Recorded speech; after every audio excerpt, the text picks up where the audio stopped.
하나님 말씀 마태복음 1장 1, 2절 말씀입니다. 마태복음 1장 1절과 2절입니다.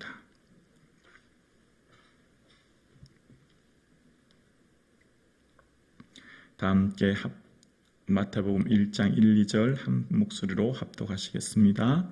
아브라함과 다윗의 자손 예수 그리스도의 계보라. 아브라함이 이삭을 낳고 이삭은 야곱을 낳고 야곱은 유다와 그의 형제들을 낳고. 아멘. 오늘 이 새벽 예배 나오신 사랑하는 성도님들의 마음에 예수님의 평강의 은혜가 충만하기를 주의 이름으로 축복합니다. 아멘. 하나님은 하나님의 마음을 잘 헤아리는 사람을 하나님도 사랑하시고 또 하나님을 닮은 사람을 하나님도 사랑하시는 줄로 믿습니다. 우리 마음이, 우리의 삶이 하나님을 더 사랑하고 또 하나님을 닮아가고자 애쓰는 자에게 하나님의 크신 은혜를 주시는 줄로 믿습니다. 오늘 본문에 보면 아브라함, 이삭, 야곱, 그리고 우리가 구약의 대표적인 인물 요셉이 기억나지 않습니까? 아브라함, 이삭, 야곱, 그리고 요셉으로 큰 4명의 인물이 등장합니다. 그런데 오늘 본문에 보면 아브라함, 이삭, 야곱, 요셉이 아니에요. 누가 나오죠? 유다가 나옵니다. 그러니까 여러분 생각해 보십시오. 요셉은 한 나라의 2인자였습니다. 그 당시 최고 강대국의 2인자, 왕과 버금가는 권력을 가졌고 부를 가진 사람이 요셉이었습니다. 또 요셉이 애굽의 총리였기 때문에 그 형제 70명들이 다 내려와서 그 기근 속에서 살 수 있게 되었고, 요셉이 죽은 이후에도 요셉의 그 영향력 아래 고센 땅에 머물면서 많은 수로 번성하게 되었고 다시 고향 땅 가나안으로 올라가게 되었잖아요. 아무리 생각해도 유다가 들어갈 자리가 아니에요. 계보가. 그러니까 아브라함, 이삭, 야곱, 요셉, 므낫세, 에브라임 이런 식으로 요셉의 계보를 통해서 예수 그리스도가 오셔야 맞는 겁니다. 우리 생각으로. 그런데 오늘 본문에 보면 야곱은 요셉을 낳고가 아니라 야곱은 유다와 그의 형제를 낳고라고 기록되고 있습니다. 그 이유가 뭘까요? 왜 야곱은 요셉이 아니라 야곱을 통하여 그 형제들을 낳았다고 기록하고 있고, 또 이후에 첫 시작이 아브라함과 다윗의 자손 예수 그리스도라라고 예수님의 오심을 소개하는데, 이 다윗이, 그러니까 아브라함으로 시작해서 다윗으로 오는 계보도 다윗도 유다의 계보를 통하여서 이후에 오시게 됨을 알게 되어요. 왜 그럴까요? 여기서 우리가 하나님의 마음을 헤아리고자 합니다. 먼저 첫 번째 그 이유는 창세기 49장에 야곱이 12아들을 축복합니다. 그 축복한 대로 하나님이 놀랍게도 그 자녀들에게 다 복을 이루어 주시는 거예요. 그런데 야곱이 유다에게 복을 주실 때는 통치자의 지팡이가 그 발 사이에 떠나지 아니하시기를 이라고 축복합니다. 통치자의 지팡이가 너에게 떠나지 않을 거야 라고, 앞으로 너에게는 놀라운 왕권이 너에게 임해서 너를 통해 이스라엘의 통치자가 자손 만만 대대 이어질 거야. 그런 축복을 유다에게 하는 거예요. 왜 유다에게 이런 축복을 했을까? 우리가 생각하기에는 요셉에게 해야 되지 않을까라고 생각 들지 않습니까? 근데 야곱은 유다에게 통치자의 주희봉, 그 주권이 자손 만만 대대 너를 통해 이어간다라고 하는 복을 야곱이 유다에게 한 것을 봅니다. 그러면 유다가 어떻길래 야곱 보기에 이처럼 존귀한 인물이었나를 창세기를 통해 살펴보면 알 수 있어요. 유다는 레아의 4번째 아들이에요.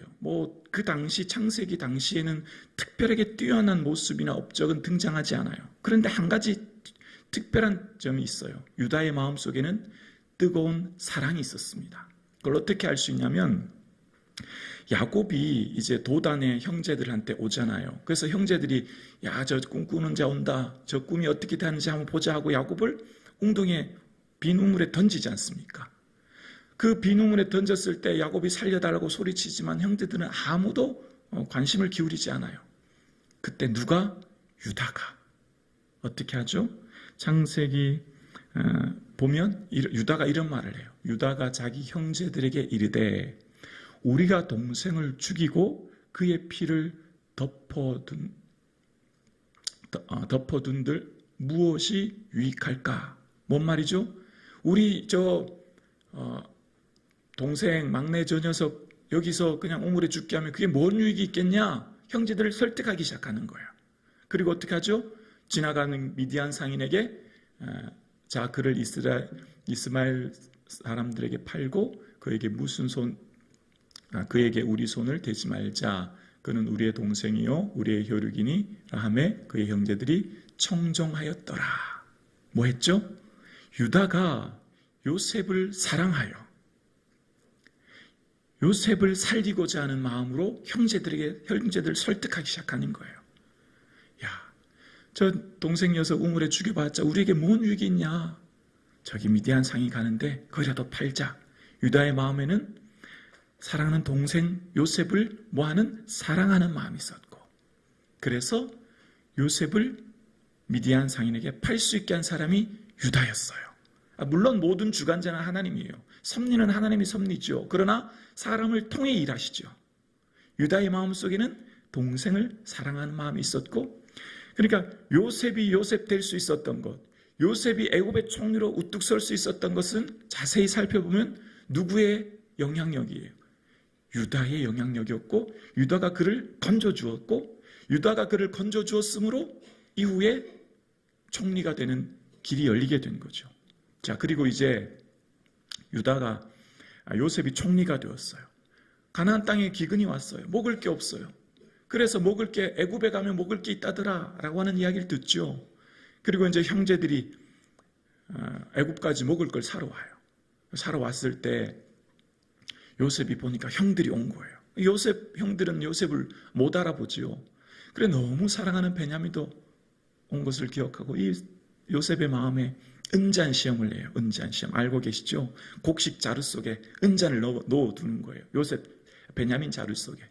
그리고 돌려보내는데 그 사람들이 내 은잔을 훔쳐갔다라고 하고 그 사람들 다 데려오잖아요. 형제들을. 그럴 때 은잔이 발견된 사람은 우리의 종이 될 것이다. 종이라고 하는 것은 평생 이제 정말 비참한 삶을 살아야 되는 엄청난 고통이잖아요. 그런데 그 은잔이 누구에게 발견돼요? 베냐민에게 발견되잖아요. 의도적으로 요셉이 그렇게 한 거죠. 그런데 그때 형제들이 다 침묵하죠. 아무도 말 못해요. 잘못 얘기했다가 자기 목숨이 어떻게 될까 봐. 근데 말하는 사람이 있어요. 이번에도 유다예요. 유다가 뭔 말 할까요? 주의 종이 내 아버지, 주의 종은 요셉을 말하는 거예요. 주의 종이 내 아버지에게 아이를 담보하기를 내가 이를 아버지께 데리고 돌아오지 아니하면 영영이 아버지께 죄를 지리다 하였사오니. 아버지는 야곱이죠. 이제 주의 종으로 그 아이를 대신하여 머물러 있어 내 주의 종이 되게 하시고 그 아이는 그 형제들과 함께 올려 보내소서. 이제 주의 종이, 여기서 주의 종이라고는 유다예요. 유다. 이제 주의 종이 그 아이는 베냐민이에요. 주의 종이 그 아이를 베냐민을 대신하여 머물 수 있어 주의 종이 되겠사오며. 뭔 말이에요?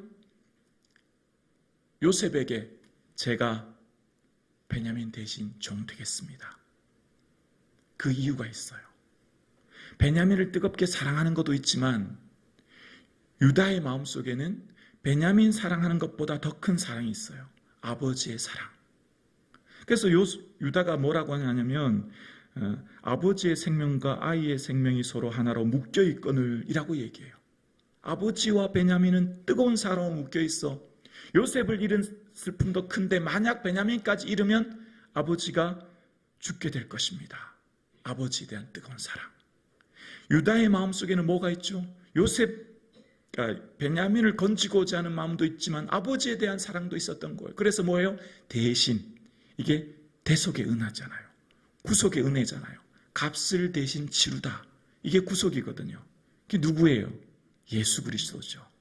대속의 은혜, 대신 값치른 거. 예수님은 이 땅에 왜 오셨죠? 아버지의 뜻을 이루려고. 예수님은 원치 않지만 나의 원대로 마옵시고 아버지 뜻 이루기를 원합니다. 아버지 십자가에 달리신 분 예수 그리스도, 대속의 은혜. 예수 그리스도의 모형이 유다인 거지요. 뿐만 아니라 하나님은 어떤 분이에요? 하나님은 요한일서 4장 16절에 보면 하나님이 우리를 사랑하시는 사랑을 우리가 알고 믿었노니 하나님은 사랑이시라. 아버지는 사랑이에요. 하나님은 하나님 닮은 사람을 좋아하는 줄로 믿습니다. 아멘이십니까? 하나님의 형상대로 지음받은 우리가 아버지를 사랑하고 아버지를 닮아가고 아버지를 향해 살아가는 자를 아버지도 사랑하시는 줄로 믿습니다. 여기서 아버지의 하나님의 마음을 읽을 수 있는 거예요. 세상적인 기준과 객관적인 눈으로 볼 때는 요셉이 훨씬 뛰어나요. 한나라 총리인데요. 그에게는 모든 부와 권력을 가졌는데요. 그러면 그 계보가 아브라함, 이삭, 야곱, 요셉으로 흘러가야 된다. 이건 우리 생각이죠. 우리 생각. 그러나 유다는 그때 당시 특별한 명성이나 부와 권력은 없었지만 유다의 마음속에는 누구보다도 뜨거운 아버지에 대한 사랑, 또한 요셉에 대한 사랑, 형제에 대한 사랑이 있어 대신 자신이 종이 되겠다고 하는 그 헌신과 사랑을 주님은 귀히 보신 줄로 믿습니다. 여러분, 우리가 믿음으로 산다는 게 뭘까요? 외형적으로 보여지는 게 좀 부족해도 괜찮아요. 사회적인 지위나 명성이 좀 없어도 괜찮아요. 우리 마음속에 예수님을 사랑하는 뜨거운 사랑이 있을 수 있기를 주의 이름으로 축원합니다. 주님은 그 사람을 통해 은혜 주시고 주님도 그런 사람 기뻐하시는 줄로 믿습니다. 우리의 마음이 하나님 닮아서 하나님은 사랑이시라. 우리 마음도 사랑이 있어 사랑은 항상 오래 참고 모든 것을 참고 믿고 바랬던 그 사랑이 우리 마음에 있을 수 있기를 주의 이름으로 축원합니다. 그래서 하나님 닮은 삶이 우리 삶을 통해 이어짐으로 나를 통하여 요셉을 통하여 베냐민을 살리고 야곱을 살리고 요셉을 살렸듯이 나를 통해 이웃이 살아나는 역사가 있기를 주의 이름으로 축원합니다. 기도드리겠습니다.